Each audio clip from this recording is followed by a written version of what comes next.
دوستو السلام علیکم، آداب۔ آج ہم شاد عظیم آبادی کی ایک اور غزل کے ساتھ حاضر خدمت ہیں۔ آج تشریح و توضیح کے حوالے سے بات ہوگی۔ ان کی غزل کا پہلا شعر یوں ہے: تمناؤں میں الجھایا گیا ہوں، کھلونے دے کے بہلایا گیا ہوں۔ شاعر پہلے تو ہم مشکل الفاظ کا ترجمہ بتائیں گے۔ تمنا، آرزو، الجھانا، کسی چیز کے ساتھ بہلانا یا بند کرنا۔ کھلونا تو آپ جانتے ہیں، بہلانا عام طور پر بہلانا پھسلانا کہتے ہیں، لالچ دے کر بہلانا پھسلانا۔ شاعر شاد عظیم آبادی دنیا کی بے ثباتی اور ناپائیداری کا اظہار کرتے ہوئے کہتے ہیں کہ مجھے اس ناپائیدار دنیا میں مختلف چیزوں کی نمائش کر کے بہلایا پھسلایا گیا، یہاں تک کہ اس کی طلسماتی رنگا رنگی میں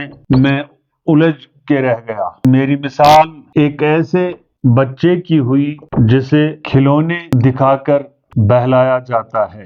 شاعر شاد عظیم آبادی دنیا کی بے ثباتی اور ناپائیداری کا اظہار کرتے ہوئے کہتے ہیں کہ مجھے اس ناپائیدار دنیا میں مختلف چیزوں کی نمائش کر کے بہلایا پھسلایا گیا، یہاں تک کہ میں اس کی طلسماتی رنگا رنگی میں الجھ کے رہ گیا۔ میری مثال ایک ایسے بچے کی ہوئی جسے کھلونے دکھا کر بہلایا جاتا ہے۔ غزل کا ایک اور شعر: ہوں اس کوچہ کے ہر ذرہ سے آگاہ، ادھر سے مدتوں آیا گیا ہوں۔ کوچہ، گلی کوچہ جو محلے میں ہوتا ہے، آگاہ خبردار، ذرہ چھوٹا سا ذرہ، پارٹیکل جسے کہتے ہیں، دھول کا ذرہ، پارٹیکل، مدت بڑی مدت کے بعد، بڑی مدت سے، بڑی وقت، بڑی مدت۔ تو شاعر شاد عظیم آبادی اپنے محبوب کے دیار کی جانب زون پھیرتے ہوئے کہتے ہیں کہ میں اپنے محبوب کے گلی کوچے کی ہر ایک چیز سے بخوبی واقف، کیونکہ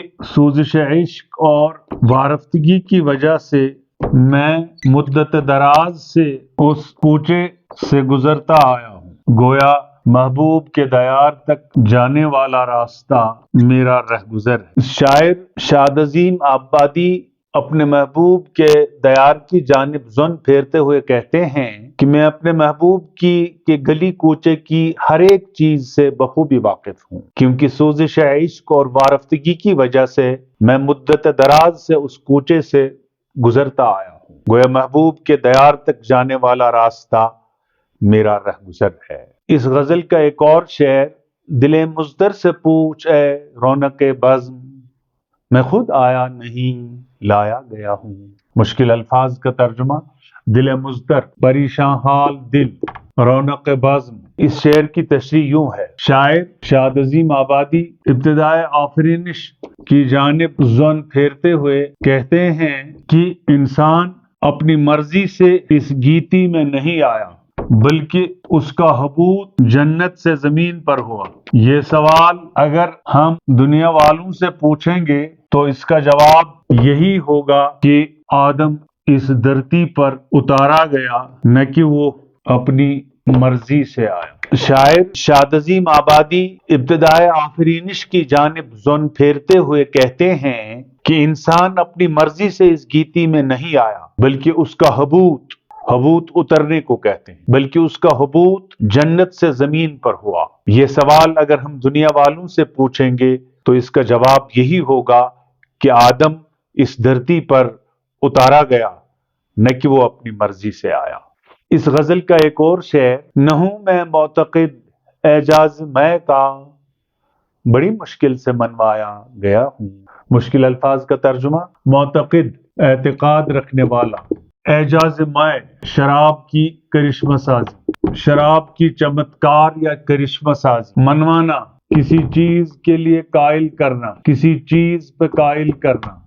شاعر شاد عظیم آبادی آدم کے اس دنیا میں آنے کی طرف کی جانب زون پھیرتے ہوئے کہتا ہے کہ میں تو جنت میں طرح طرح کی نعمتوں سے سرفراز تھا، اور مجھے آزمائشوں کے اس بھنور میں آنے کی قطعاً خواہش نہیں تھی، نہ ہی میں سوز و گداز اور مدہوشی کا آرزومند تھا، لیکن مجھے خطۂ ارضی پر آنے کے لیے آمادہ کیا گیا۔ یہی وجہ ہے کہ میں دنیا کی آزمائشوں سے دوچار ہو گیا۔ شاعر شاد عظیم آبادی آدم کے اس دنیا میں آنے کی جانب زون پھیرتے ہوئے کہتا ہے کہ میں تو جنت میں طرح طرح کی نعمتوں سے سرفراز تھا اور مجھے آزمائشوں کے اس بھنور میں آنے کی قطعاً خواہش نہیں تھی۔ نہیں، میں سوز و گداز اور مدہوشی کا آرزومند تھا، لیکن مجھے خطۂ ارضی پر آنے کے لیے آمادہ کیا گیا۔ یہی وجہ ہے کہ میں دنیا کی آزمائشوں سے دوچار ہو گیا۔ شاد عظیم آبادی کی اس غزل کا آخری شعر یعنی مقطع، کجا میں اور کجا اے شاد دنیا، کہاں سے کس جگہ لایا گیا ہوں۔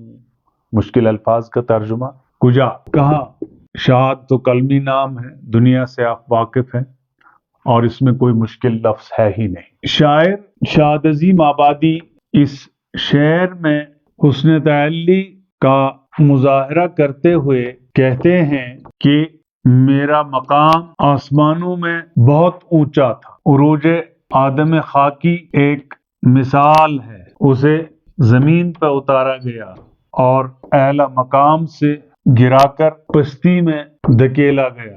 میں اس بات پر حیرانگی کا مظاہرہ کرتا ہوں کہ کس طرح سے ناز و نعیم اور عیش و عشرت کی زندگی سے نکال کر آدم کو اس دنیا میں لایا گیا۔ شاعر شاد عظیم آبادی اس شعر میں حسن تعلی کا مظاہرہ کرتے ہوئے کہتے ہیں کہ میرا مقام آسمانوں میں بہت اونچا تھا۔ عروج آدم خاکی ایک مثال، اسے زمین پہ اتارا گیا اور اعلی مقام سے گرا کر پستی میں دھکیلا گیا۔